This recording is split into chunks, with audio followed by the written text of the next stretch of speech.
So, this is a thing.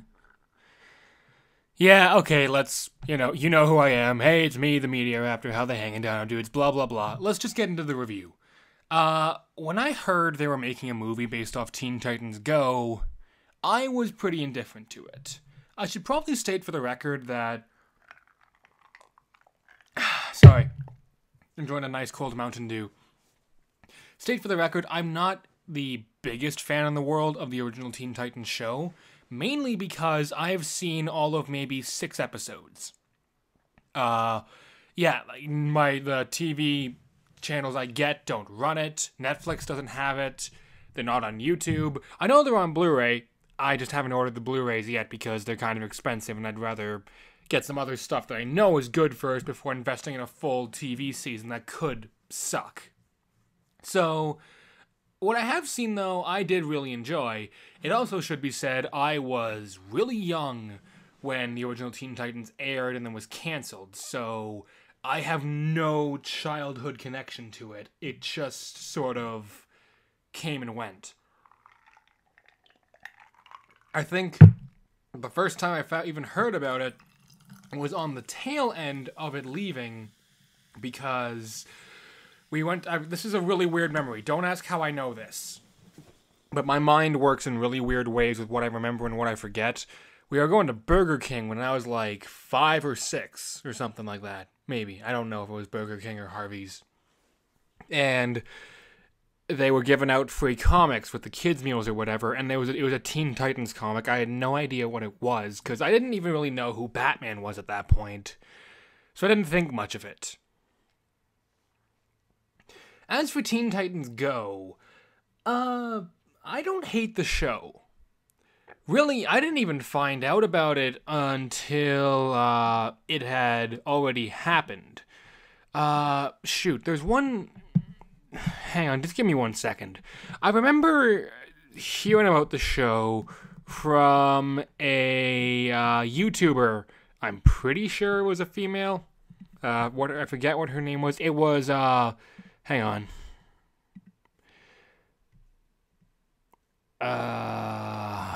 Shoot. She was not... sometimes she's been, like, done stuff with Rebel Taxi. I completely blanking on her name because I've seen very little. Or maybe it wasn't even her.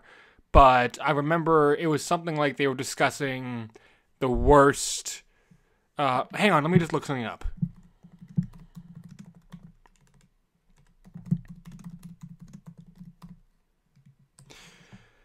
It was it Rebel Taxi? It was something like they were discussing the Boston bomb scare from 2007 with Aqua Teen Hunger Force. And I remember watching a video on that and then just sort of jumping around, like clicking on like the recommended videos thing. And eventually they were discussing like what's ruining Cartoon Network or something. It wasn't Saberspark. Oh, I just got a text. But eventually, they were discussing the whole cancellation of Teen Titans, and then they mentioned, oh wait, Teen Titans came back, but it sucks now. So, I had no connection to Teen Titans, so it meant nothing to me. I watched a few episodes of Teen Titans Go, and didn't really like it. It was just really cringy and it just wasn't funny, so I stopped watching. I didn't care. Then, when I started doing reviews and stuff like that, I started watching other YouTubers who were doing reviews and stuff. One of them being the mysterious Mr. Enter. He did a couple reviews on Teen Titans Go, and he hated it. I'm not here to talk about him, though, because... Before you ask, yes, I do know about the whole... was it GoFundMe or Indiegogo campaign, and how I watched some videos on it and like how some people just blasted him for it. Some people had actually good criticisms. Overall, I really think people need to lay off him already. Like, some of the videos I've seen are just needlessly cruel. Sure, the project wasn't the best idea in the world I've ever heard or seen on a crowdfunding site, but props for at least trying. You gotta give him that. Anyhow, So, I went back again and decided to try Teen Titans Go once again. And this time, maybe half the episodes I saw genuinely made me laugh. They were funny, creative, original, and a lot of fun. The other half, I hated. Like I said, it was cringy, it was obnoxious, it was stupid. And then when I heard they were making a movie, I was really indifferent to it. Like I said, in fact, I never really even planned on going to the theaters to watch this thing had it not been for this huge divide between people who absolutely hate Teen Titans Go with an absolute passion and want it to burn, and people who liked the original Teen Titans and think Teen Titans Go is okay. But the last movie I saw based on a children's TV show was the friggin' My Little Pony movie, and I'll talk about that another day. So what did I think about Teen Titans Go to the movies? It had a lot of bad parts. There was a lot of very cringy humor. A lot of the jokes didn't seem to land. There were some really pointless musical numbers. But when those weren't there, it was so much funny. Okay, that came out horribly wrong. It was so funny. It was so smart. It was clever. The satire was great. It was smarter than it had any right to be. And it kind of blew my mind. Now, as for the writing, which is the biggest strength and biggest issue, the writing, when it wants to be, is incredibly smart, like I said. It decides it's going to make fun of everything. And not like with Deadpool when they would make jokes about whole superhero teams or whatever. This thing, it's like we're making fun not just of superheroes, not just the superhero genre, but the people who watch superhero movies, the people who make them, the studios, everything. Nobody is getting out alive. The writers, the producers, the directors, the people that go to the theater to watch it, the people that review them, everybody is mercilessly mocked, and it is hilarious. Then there's stuff like what you see in the trailer. Titans, you guys are never actually doing anything heroic. What about that time we discovered that sweet diner and they had that food? That wasn't even a crime, and you didn't save anything. We saved room for dessert! Which really isn't that funny. And I should tell you, I was in a theater full of kids when I saw this. The kids weren't laughing at it. So, yeah. Like, I'd say 45% of this movie is really hard to get through. Like, it's just cringe comedy that isn't funny and stuff like that. But then 55% of it is some of the smartest, funniest, just best humor I've heard in a long time, especially from a sort of parody. It's great satire, and it works on multiple levels. The sight gags, there's scenes when they're in Hollywood, and it's like Utility Belt, the movie, coming next summer. It's like, yeah, they'd probably do that. Like, they make fun of everything. The needless superheroes, the pointless superheroes, how some characters are needlessly overpowered, how some movies don't need to exist if they still do. The funny thing is, when DC wants to be dark and serious, they can't do it right these days. But when they want to be funny, they're doing it pretty well. They've at least got some very good steps towards something better.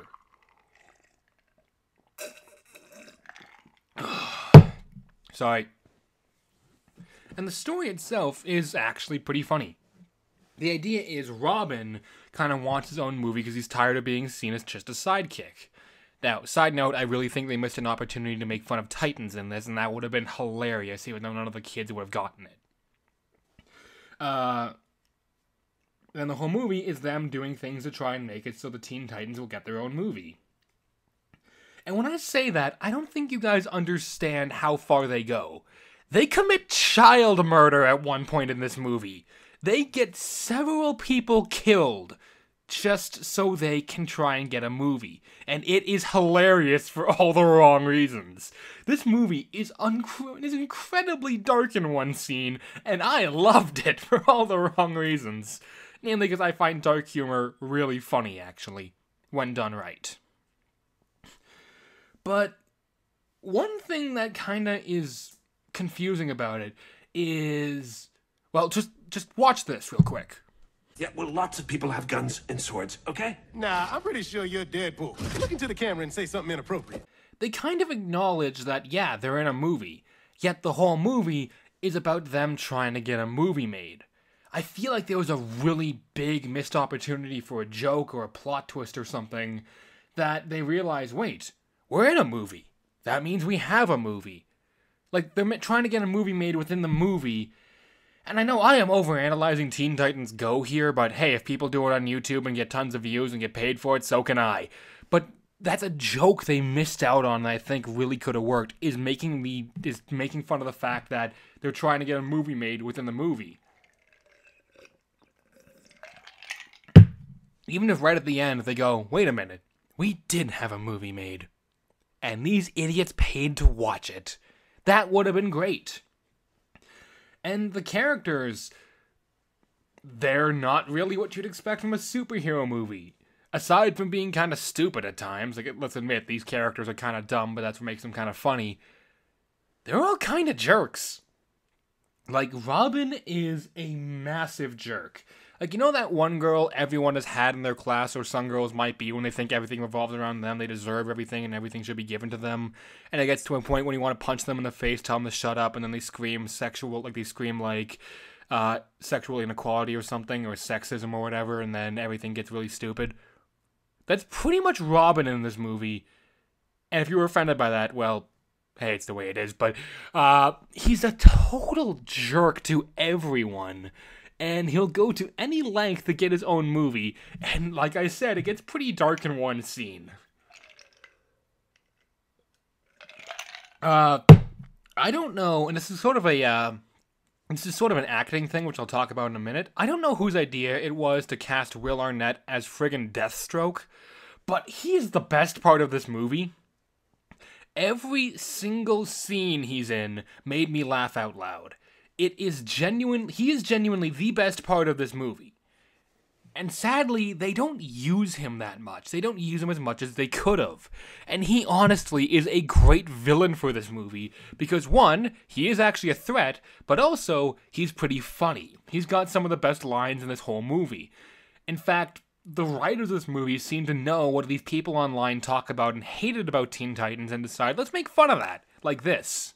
We're taking you down! How are you gonna do it? What are you gonna do? You gonna fart on me? You wanna have a dance-off? You gonna annoy me to death with your waffles? Yeah, this movie is essentially, in a way, a giant middle finger to both the people that complain too much about the show and the show itself. The show, it works. This movie works on really weird levels, with it being random humor, dumb humor, fart humor. Some of the fart jokes are actually kind of funny, and satire. Now, is it a great movie? No. Is it one I'd rewatch over and over and over? Not really. Is it one I would rewatch? Maybe, but that's sort of a recommendation thing. The one thing that I really didn't like about the movie, though, when it came to writing, were the songs. There are just a bunch of random and mostly needless songs in this. And I get that they're trying to make fun of Disney, essentially. They're making fun of Disney and their whole song sequences just break out of nowhere. But instead of, like, making fun of it, like, they make fun of it twice, and it works really well. Like with either character just being like, okay, I'm just gonna go keep doing what I was doing while you sing, and one time they actually end up killing someone in one of their songs, no joke. The rest of it's just, hey, we're gonna have songs because, well, it seems to be what all big animated movies do these days. Songs.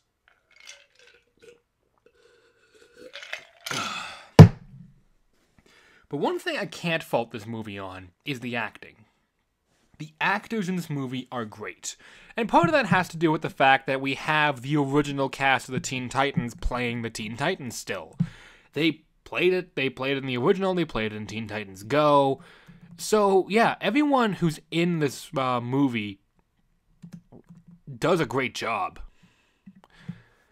Greg Cypers, Greg Sipes, who plays Beast Boy, is great. Scott Manville as Robin is great. Yeah, Khary Payton. You guys may recognize that name if you're a fan of The Walking Dead. And if you don't, well, you'll realize this once I tell you the name. Khary Payton, I hope I'm pronouncing that right, is Ezekiel from The Walking Dead. I am not making that up. He also is in Young Justice and stuff, but mainly dude, Cyborg from Teen Titans Go is Ezekiel. And Tara Strong, she's been in a lot of great stuff. All the actors in here, Hayden Welch is great, but I'm going to tell you once again, Will Arnett is the best part of this movie. He essentially, okay, kids, I doubt I doubt kids will know this show, but I really hope parents do, and if you haven't, go check it out. It's a great show, but unless you're a kid, please don't watch it if you're a kid. He pretty much is playing BoJack Horseman in a sense, this dry, sarcastic, annoyed character, and I know that's kind of what he plays a lot, but it kind of seems like he's playing BoJack Horseman, and as if BoJack Horseman was playing Deathstroke, if that makes any sense. The character is amazing, and I really wish we could see more of him. And it doesn't stop there. There's some other great casting choices. Stan Lee shows up in this. Nicolas Cage finally gets his chance to play Superman. It's weird to see, but it's also one of the best things I've ever seen. The animation, it's pretty much the show, just with a bigger budget on the screen. Except for a couple times when they do change the animation style, and it looks pretty good. For the opening logo thing, they changed the DC logo to look like it's Teen Titans Go. I thought that was a clever twist, and it looked funny. It was fun. Music, I already talked about the fact that there are songs in this. Some of them are actually pretty good. One of them is just openly mocking everything superheroes, and it's the whole kind of mocking done right. So, yeah, I think it's called My Own Superhero Movie or something. You'll know it when you hear it. It's pretty darn good, actually. That one was fun. The rest were okay, I guess, but nothing too special. In the end, can I recommend Teen Titans Go to the movies? Well, yeah. If you're an adult and you don't like the show, then this will probably not sell you. There will probably be a few good laughs, but really, if you got kids and your kids want to go see it, you're not gonna hate the movie. It's just harmless fun. Honestly, I'd have to give it 2.5 Raptor Claws out of 4. It's a good movie, but it could have been a lot better, but it also could have been a lot worse. And to people who hate Teen Titans Go, I'd give this movie a chance. It is not as terrible as you would probably expect it to be. It's not perfect, not by a long shot, but it certainly is not the terrifying, it's not like a full thing of Teen Titans Go. It's actually funny. It's the good part of Teen Titans Go, mostly made into a movie. Really, I feel like it does have a good point, though, that superheroes are incredibly overplayed these days, but the thing is, often these superhero movies that they're claiming are overplayed are done really well, something which I don't think DC knows anything about, so, yeah. Anyhow, though, really, it's sort of up to you at this point if you want to watch this movie or not. I can't tell you to avoid it, but I can't tell you to go see it, so you make the call. Until next time, Dino Dudes, this has been the Meteor Raptor saying keep cool, and I'll see all you Dino Dudes around. Later.